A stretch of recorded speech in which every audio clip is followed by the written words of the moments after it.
Blog Talk Radio.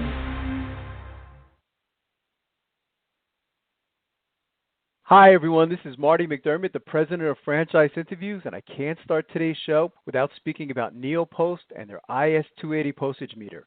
So think about all the time small businesses spend to process and send mail and packages. You know, if we spend just 15 minutes a day doing it, that's more than 7 full days a year focused on mailing and shipping, and that's just crazy. I recently spoke to NeoPost, and they told me that one of the smartest things to start doing today to save time and money is to use the IS-280 postage meter to handle all our mail processing without ever leaving my office. So here's how it works. The IS-280 weighs and then automatically tells me what postage amount my mail or package needs. Not only do I pay 6% less to send first-class mail, but time's also saved by not having to run to the post office in Easton for postage. The IS-280 allows you to spend more time managing business and less time managing mail. Now here's the great part. For a limited time, our listeners can get 6 months free by using the promo code FRANCHISE. All you have to do is visit neopost280.com/franchise and enter your zip code to see if you qualify, followed by the promo code FRANCHISE to lock in 6 months free. That's neopost280.com/franchise. If only we were born knowing how to retire. Brought to you by TIAA. My target for retirement, income for life. I invest right and I can start working my way to that bucket list. Start planning today at TIAA.org. Blog Talk Radio. Franchise Interviews. From Easton, Pennsylvania to Sydney, Australia, you're listening to Franchise Interviews. Franchise Interviews. Welcome to Franchise Interviews. Franchise Interviews has been giving an up-close, behind-the-scenes look at franchising and entrepreneurship. Listen to interviews with franchisers, franchisees, franchise authors, franchise experts, and attorneys. And now, welcome your host, Marty McDermott, and Franchise Interviews.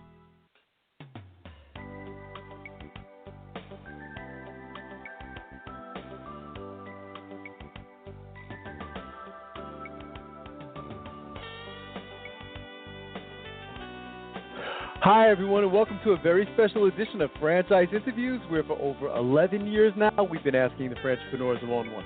I'm your host, Marty McDermott. I'm the president of Franchise Interviews, and we have a great show today.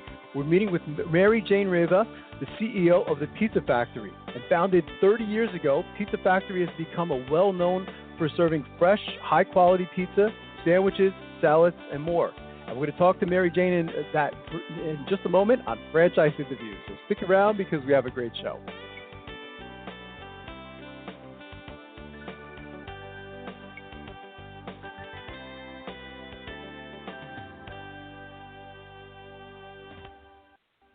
The Stone Coat Franchise Opportunity. Are you looking for a unique and lucrative franchise opportunity? If so, take a look at Stone Coat. With a patented process which creates a true stone finish on almost any wall or ceiling, Stone Coat is a true game-changing product in the multi-billion-dollar construction industry. Stone Coat is applied faster, cleaner, and cheaper than conventional quarried stone, which saves both time and money. With advantages in remodel and new construction of both residential and commercial projects, Stone Coat is a true crossover product. The Stone Coat franchise opportunity provides a low startup cost, low operating expenses, comprehensive training, ongoing support, and no royalty payments. For more information on the Stone Coat franchise opportunity, go to www.stonecoatfranchise.com. That's www.stonecoatfranchise.com, or call us at 972-380-2700. That's 972-380-2700. Franchise Interviews. From Easton, Pennsylvania to Sydney, Australia, you're listening to Franchise Interviews. Franchise Interviews.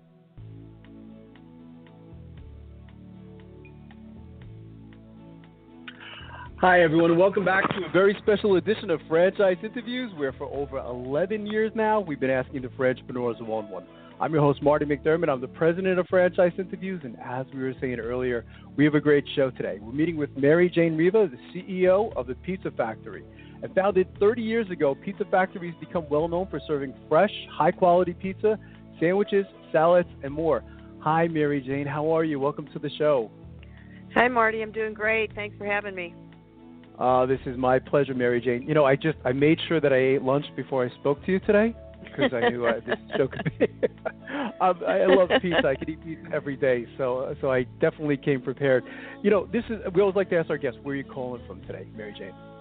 I'm actually on the coast of California right now, heading down for the holidays, but our corporate office is actually in Oakhurst, right outside of Yosemite, so not too rough having an office up there. No, it's not, is it? It's a beautiful part of the country, absolutely. You know, Pizza Factory, I mean, really has a long history, Mary Jane. You know, we've been doing this show now 11 years, and I can't say that we've had a lot of organizations that have been around 30 years, you know, so I think that's fantastic. I know Pizza Factory has a very interesting history. Maybe we could talk about some of the highlights during that time.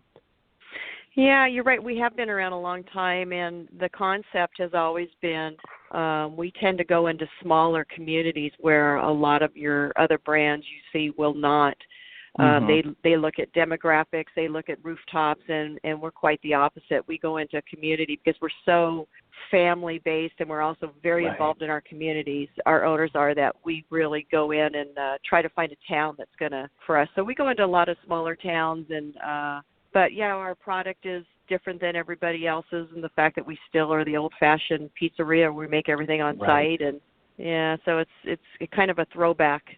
Which is great, you know, and that's definitely your niche in the market, Mary Jane. You know, it was interesting. What caught my attention when I was reading about the Pizza Factory was you had this no bully zone program, you know, and I thought that was really fantastic. We had a franchise many years ago. It's going back like 5-6 years ago, and he started a karate franchise because he was bullied as a child, you know, and this is a real problem in the United States. Maybe you could talk a little bit about that because I thought it was a great program.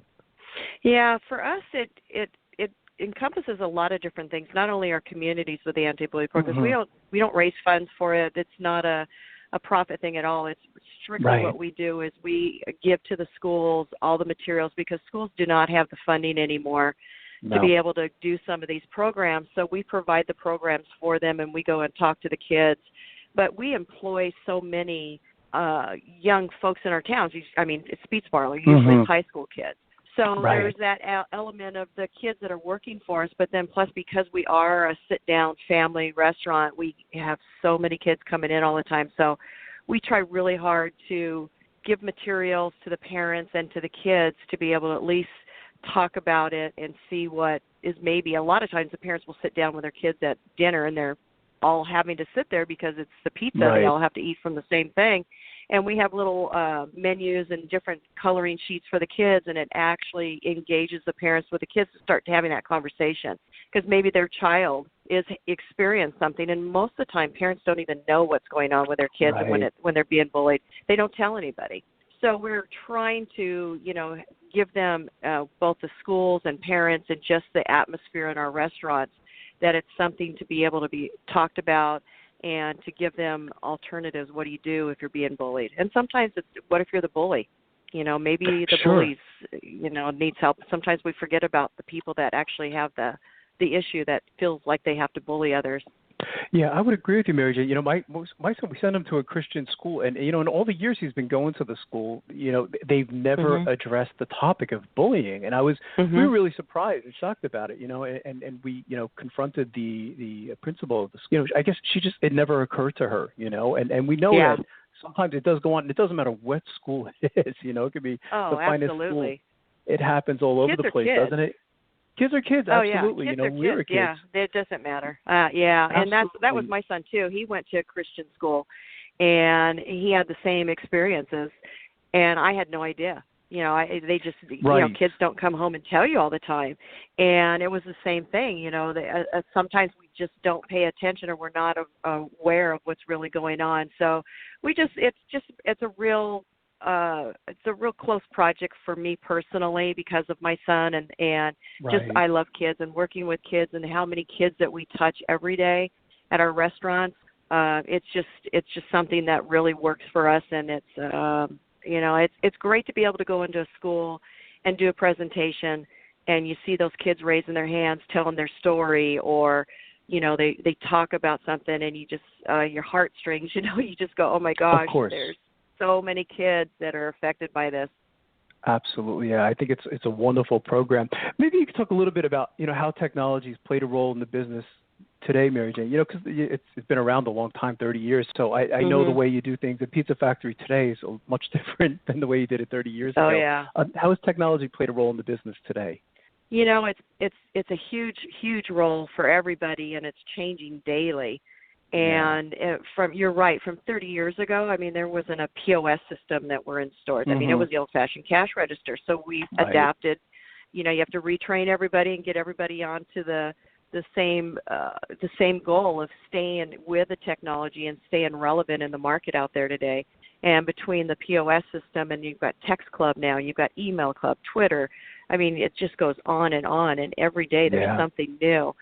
So it's really staying on top of it and staying educated as best as you can, because it does change so fast. So we have a good advertising agency, and we've got people in our office that's what they do, is make sure that we are staying relevant, because you can real quick get behind the times these days. It just happens so fast. It sure does. Yeah, absolutely. This is well said. Pizza is what I love about pizza is it's healthy for you, Mary Jane. So like when my wife and I would go out, we'll go out for pizza because it's a healthy alternative. But it's interesting, in doing the show such a long time now, it's amazing how the pizza industry, it just seems to keep getting bigger and bigger. What are the numbers up to today? Where are we at in the pizza industry? Gosh.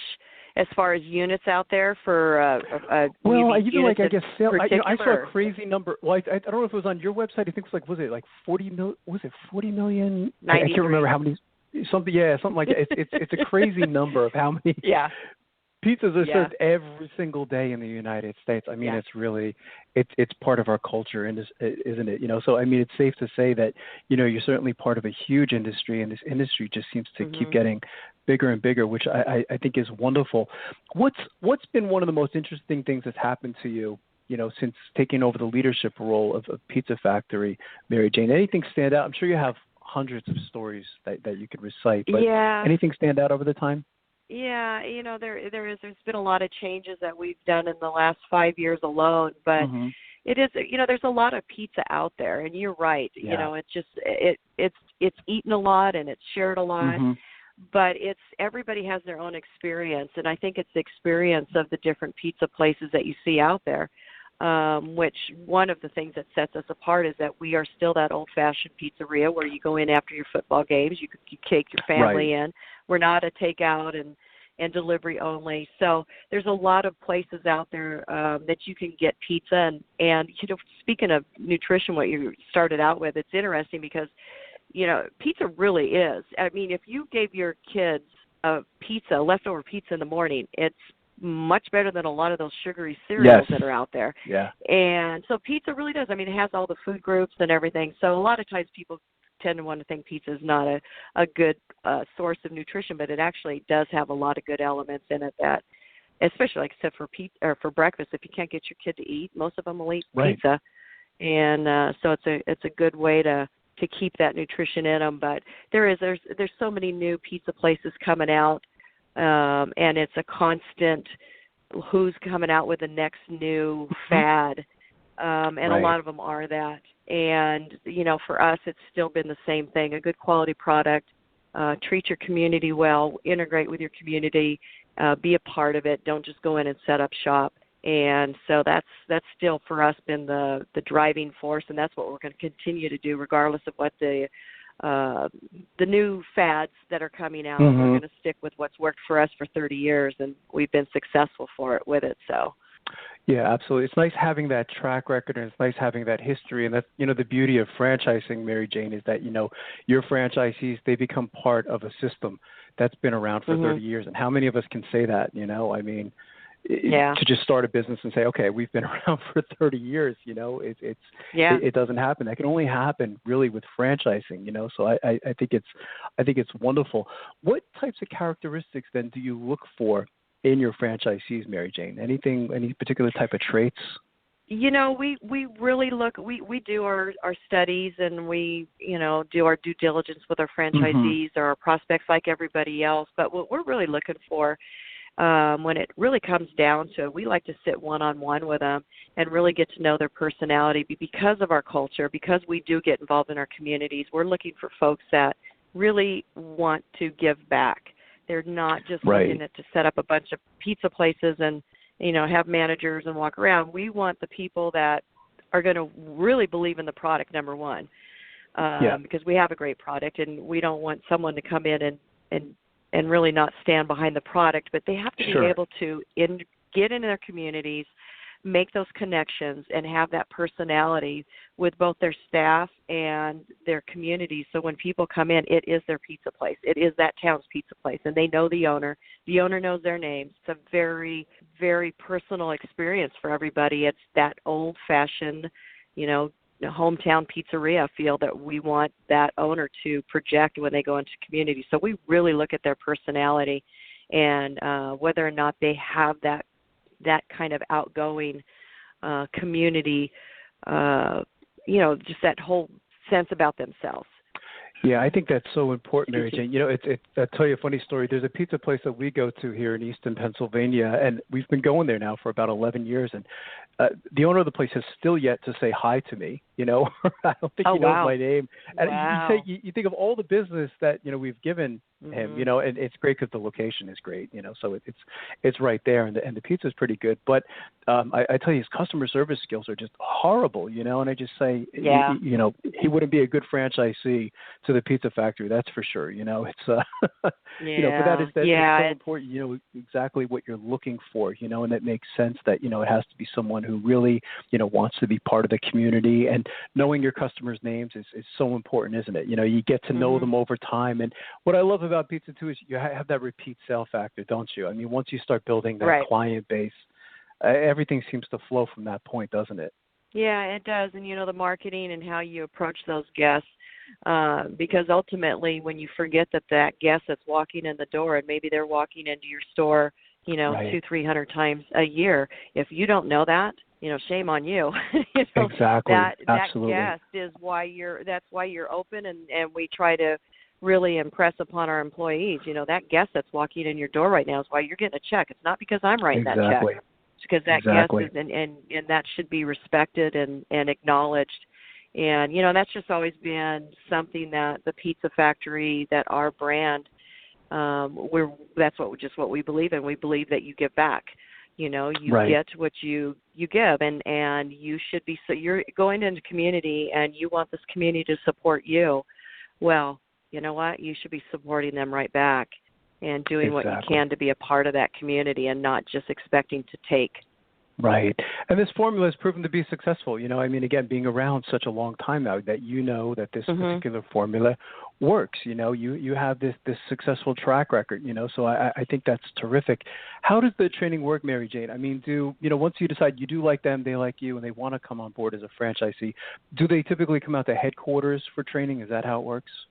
It's a little bit of that we have some classroom training that's at headquarters, and then we also have a training kitchen. So instead of just putting them into a training store that's actually a live working restaurant, we like to put them in a training kitchen for a week, and then they're just one-on-one with our food and beverage supervisor, and they learn the product. They learn our culture, because the product, everything has to reflect our culture, which is our mission statement is to be awesome. And so everything that we do, whether it's we make our food, how we represent ourselves, everything has to reflect that mission statement that it's awesome. So we put them in a week, and we want them to not only learn the food exactly the way it should be made, but we also want them to understand why and what the importance is, and all the culture part that goes with it, so that they understand when they get into their own store that culture is going to resonate in their community. So then after that, they go into a live working training store, and they're there for about 3 weeks. And then once they open their store, we have an opening crew. It's a corporate staff that goes and works with them for a week. And then we have the ongoing support that goes on, for the term of their franchise, of course. We're really big into education, keeping the franchisees educated. and not letting them get behind, because it's so hard to keep up with everything. Sure. It just really is. And we know that. I'm still a franchisee. I started out as a franchisee back in 1990, and then we bought the company in 2012. So I'm still a franchisee, and I will remain a franchisee because we want to make sure that we're always close to that pulse of what the franchisee is going through. And so, when we came onto this, it wasn't that we didn't have any knowledge of it. We really do live and breathe what everybody goes through every day as a franchisee. So that plays a big role in the decisions that we make. Yeah, I imagine it does. I mean, you can empathize certainly with your franchisees, and not all franchisors can actually say that. They haven't all been franchisees, within the system, So I think that's really important and fantastic. So I guess I can ask you what a typical day is like, because you are a franchisee. I mean, what is that like for a pizza factory franchisee, Mary Jane? Different levels depending on the size of your store, obviously, and the volume. But for me personally, the store opens up around, you get to the store between 9 and 10, and you do your morning getting ready, and then it starts at 11. You've got your lunch crowd, and the prep is done during the day, and then you have your night crowds, rushes. Hopefully you have fundraisers going on and parties, because we have party rooms. So you gauge yourself for that kind of, and then you're making the product. That's one of the for me. I'll go in, if I'm visiting stores or my own store, that's the first thing I want to do is get behind that table and make a pizza.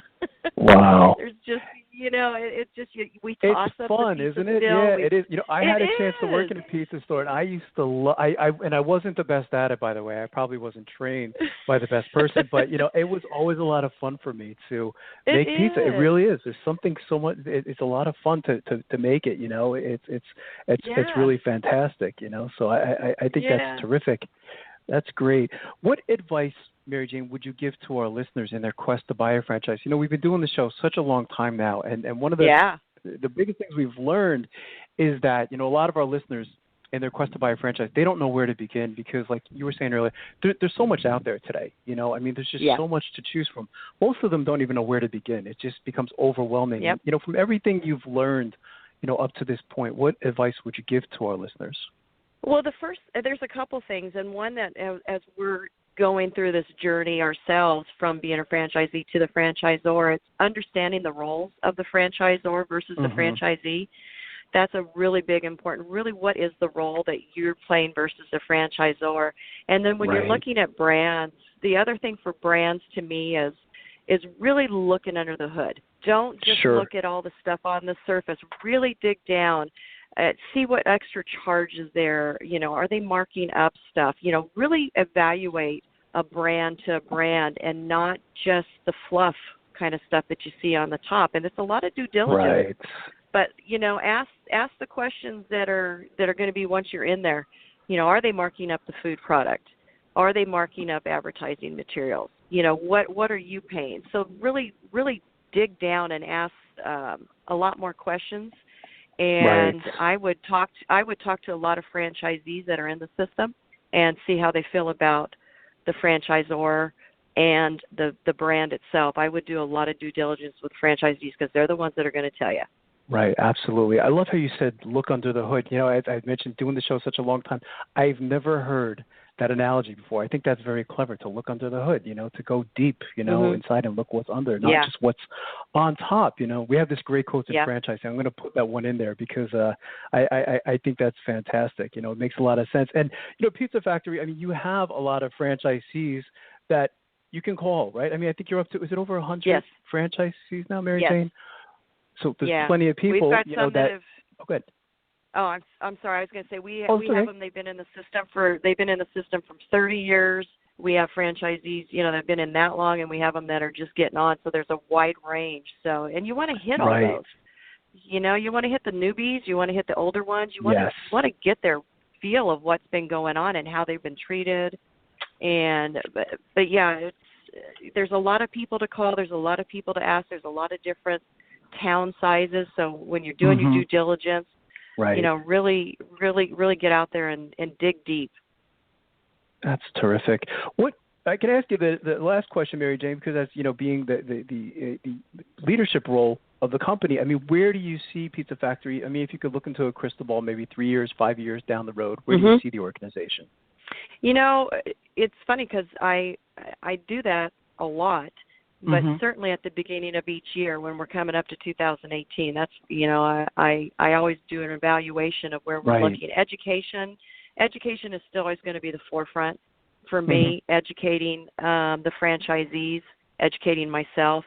The other is the growth. We're expanding out further east now, so I see us growing. Texas is a big state for us right now, in Wyoming, so I see us growing. We became a partnership with the Sharks, the NHL team on the West Coast. We're their official pizza. Yeah, so that's exciting. So we're looking at ways to keep our brand alive and keep it relevant, because people are they still want a place to go and meet with. As much as this millennial thing is out there where everybody's on their phone, they are, but they still like that community. And we're always going to stay true to that, which is community. Whether you're in a restaurant or we're out in the town, that's still going to be. We're not going to change. We're not going to go with these trends of fast. We want people to be engaged with each other, and talk and their kids, and so That's so we're terrific. Going to be growing. We're still I'm looking forward to you hitting Eastern Pennsylvania. I can see you hitting this area, down the road. So I think that's fantastic. What's the best way for our listeners to get more information on Pizza Factory as a franchise opportunity? Of course, Mary Jane, and even the product itself. Are there any websites that they can go to? Yeah, pizzafactory.com is our website. Okay. Franchising is pizzafactoryfranchises.com. Or, we have an 800 number. Google us, 1-800-654-4840. But they'll find us. We're out there. That's fantastic. Well, I've really enjoyed having you on the show, Mary Jane. I'm glad I finally had the opportunity to talk to you. And I'd like to wish you a happy Thanksgiving. And I look forward to having you back on the show again. Thanks, Marty. You too. This has been my pleasure. Thanks, Mary Jane. We'll be right back with more franchise interviews. Coming up on segment 2, you're going to hear what every franchipreneur needs to know before buying a franchise. We're going to play a clip from our popular Great Quotes in Franchising podcast right here on Franchise Interviews.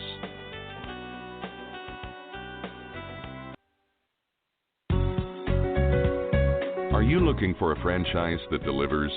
Businesses will always need shipping, and for more than 25 years, loyal customers have depended on Unishippers for reliable savings and exceptional customer service. Unishippers is focused on just one thing: helping small and medium-sized businesses save time and money on all their shipping needs. And as the largest reseller of complete shipping services in the country, we have the buying power to ensure that we succeed. The Unishippers franchise offers low startup costs, no equipment or real estate required because they're not retail, residual income, and a quality of life and work-life balance. For more information on becoming a Unishippers franchisee, go to www.unishippers.com and click Franchise Opportunities, or call Franchise Development at 801-708-5822. That's 801-708-5822. Franchisers, are you looking to reach aspiring entrepreneurs looking to buy a franchise? Are you looking to reach a highly educated audience on franchising? For over 8 years, Franchise Interviews has been giving an up-close, behind-the-scenes look at franchising and entrepreneurship through our website, franchiseinterviews.com, where you can hear and read interviews as well as get tips from some of the most successful sources in franchising. Our weekly franchise radio show where each week you get to hear a new interview with franchisers, franchisees, franchise authors, franchise experts, and attorneys, and our podcast, Great Quotes in Franchising. For more information, go to franchiseinterviews.com or call us at 610-905-2919. That's 610-905-2919.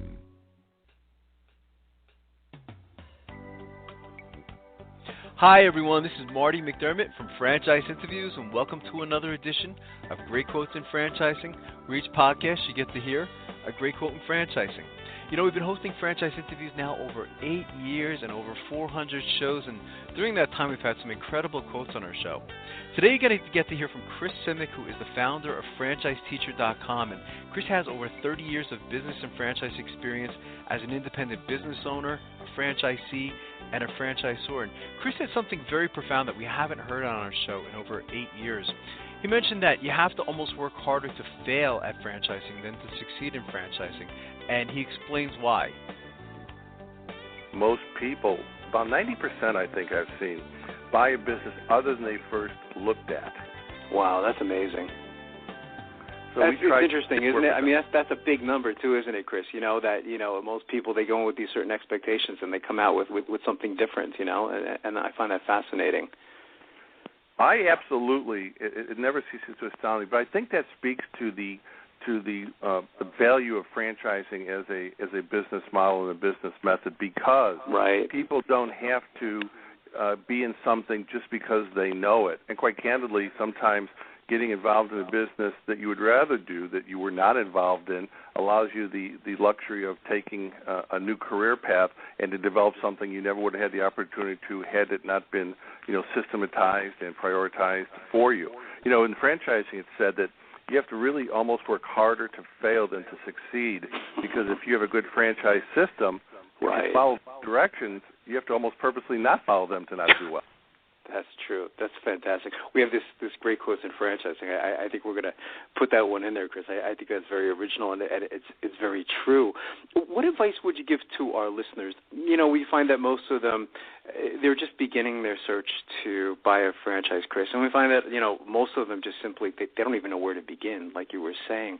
What advice would you give to them? I do, when I speak to people looking at franchise, I give them 3 different pieces of advice. One, make sure you're looking for a business for the right reason.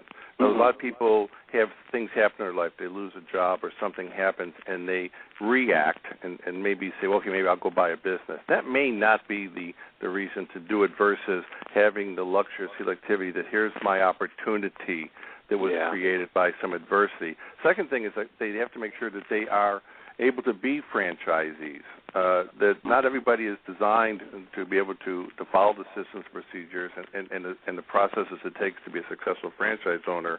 And then I tell them quite candidly is pick a couple of the industries and the price ranges that may have interest to you, and then kind of pin down from there, either using the resources of a consultant or a broker or a team member, or on their own. Either way, but I think that if they take their time, follow the steps, and do it for the right reasons, they'll be on a much smoother pathway to success in owning their own business. That's well said. What's in the future then for Franchise Teacher, Chris? I mean, where do you see the company 3 to 5 years down the road? Well, Marty, we've been extremely fortunate and blessed that the business has been around, through Century Franchise Group for many years, and our new FranchiseTeacher.com has taken off. We're representing right now, 7 plus brands. I think in 5 years our focus will really be even more fine-tuned as the consumer or the prospective business owner is looking for more and more specific information. Breaking down to teach, coach, consult, and advise, I think will be a way for us to assist people in what they need. People again don't know what they don't know, but I think the information overload sometimes discourages people too early. They say, this is too much for me to process. If we can break it down into bite-sized pieces, I think more and more people, especially the younger generation, who are looking for the advice and the information they want when they want it, I think is going to do nothing more than continue. Then our next business venture, which launches at the end of this year, is looking to capture all the different franchise brands around the world and put them into one place. So we're looking forward to a future. And franchising is going nowhere but growing. As you been a long time too, the number of franchise opportunities, and the world's getting to be a smaller place. I think you're going to find a lot of opportunities coming in and going out of different marketplaces in different countries, accessible to more people. That's fantastic. What's the best way, Chris, for our listeners to get more information on franchiseteacher.com? Obviously, franchiseteacher.com, but any numbers you'd like them to call or email addresses? Well, actually, we appreciate www.franchiseteacher.com. And my business partner, Dave, and I offer them the free 1-hour consultation. Fill out the form and take advantage of it. That's fantastic. I want to thank you again, Chris, for finally coming on the show. I've been following your career for a long time now, and I have just been very impressed with everything that you've done, So when I saw this, I mentioned to you, we don't typically call people to come on the show, but I had to have you specifically on the show. So it was an honor and a privilege to have you on the show today. Marty, ditto, and again, congratulations on your PhD doctorate. I have read your thesis, and I would recommend it reading if people can get through the information. I really appreciate that you read it, too, because that's an honor coming from you, so that's fantastic. Well, I want to thank you again, Chris. Thank you. We'll be right back with more franchise interviews.